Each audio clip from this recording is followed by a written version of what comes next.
This week's proceedings in Ukraine's landmark case against Russia at the International Court of Justice have come to an end. Both sides have made their arguments on whether the court should grant provisional measures while the case further plays out. As the Ukrainian government accuses the Kremlin of violating 2 UN conventions, Kiev is requesting that the court order Russia to, quote, refrain from any action which might aggravate or extend the disputes. The first dispute lies in Kiev's allegations that Moscow is, quote, financing acts of terrorism in Ukraine, which would be in direct violation of Russia's obligations under the Convention for the Suppression of the Financing of Terrorism.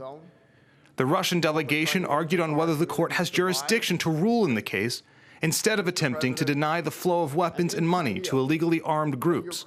Ukraine's representative slammed Russia over its false claims, including the mischaracterization of the Euromaidan revolution as a, quote, violent coup d'etat. In my presentation today, I have not dignified Russia's mischaracterization of the revolution of dignity with a response.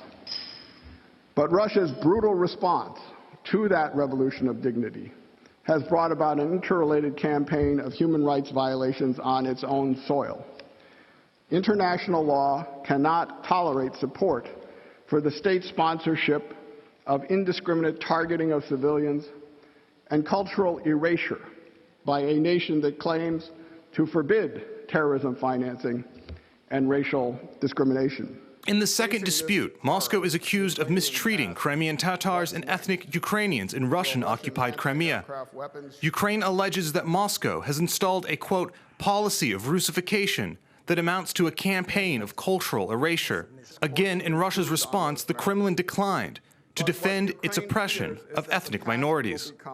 You heard no plausible defense of Russia's campaign of cultural erasure, its concerted effort to intimidate Crimean Tatars and ethnic Ukrainians, to disappear and kidnap Tatar leaders without serious investigation, to exile or persecute Crimean Tatar leaders, to dismantle the Tatar media, and to ban the Mejlis, culturally significant Ukrainian gatherings and Ukrainian language schools.